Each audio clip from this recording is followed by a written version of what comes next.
Imports have become an essential feature of the LCS. It's a simple fact that LCS teams don't win championships or go to Worlds without making use of their import slots. The last all-NA roster to have any real success was CLG in summer 2015, when a lineup of Darshan, Xmithy, Pobelter, Doublelift, and Aframu took down TSM 3-0 at Madison Square Garden.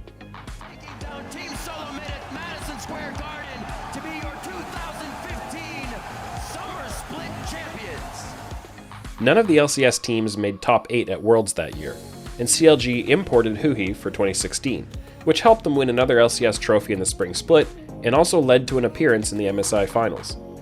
That title win and MSI run was the last time an LCS champion would field fewer than 2 players whose initial residency fell outside of North America. Global League of Legends esports rules set a maximum of 2 imported players in any pro roster, but TSM in 2015 and Team Liquid in 2019 were able to go past that limit by using players like BJERGSEN, Impact, and JENSEN, who have changed their residency to North America using pathways created by older LCS rule sets. Those 3 players are part of an especially elite group, because even though there have been a ton of imports spread across the entire league throughout its history, only 7 different players from outside NA have won more than one LCS championship. Loading up on imports isn't just a trend with LCS champions. All of the top LCS teams have become more and more reliant on importing over time. When the LCS was first created in 2013, every player NA sent to Worlds was North American.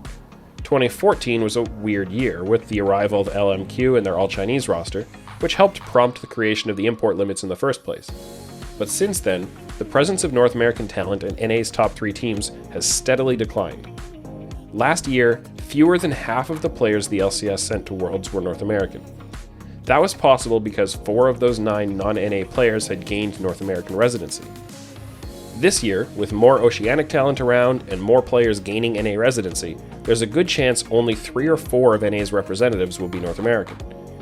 Despite the overwhelming presence of imports at the top end of the LCS, the imports themselves aren't necessarily the reason those teams have found success. Many different teams have fielded great import players over the years, from 100 Thieves with Someday, to Immortals with Huni and Rainover, to Echo Fox with Froggen. You can go all the way back to Team Curse signing Edward from Gambit Gaming, or the bombshell of Piglet's move to North America. But the real advantage the best LCS teams have had is the quality of their domestic players. In many seasons, you could highlight the winning team's domestic talent with a single name, Doublelift. He's played alongside all of the winningest imports in LCS history, and he was the star on most of those teams. But you can also look to foundational North American players like Xmithy, Pobelter, Sneaky, Wild Turtle, and Hanser. It may be true that you can't win the LCS without imports, but you also can't do it without a rock-solid North American core.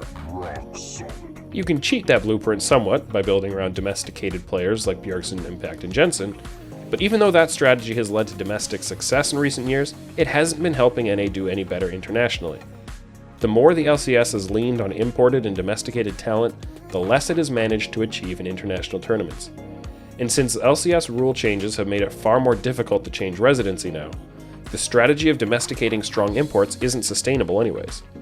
LCS teams can't reliably build around the next BJERGSEN, Impact, or JENSEN, because that pipeline has been mostly closed off. So teams might be able to sign their own Core JJ equivalent with a big enough paycheck, but what they really need is the next Doublelift, and that's more difficult to come by. That's why the most valuable assets in the LCS right now aren't Core JJ, Perks, or Sword Art.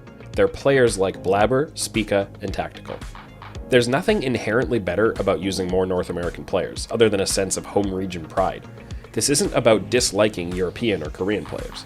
From a purely practical point of view, North American teams need to do the long, hard work of investing in the strongest possible domestic players if they want to find real success.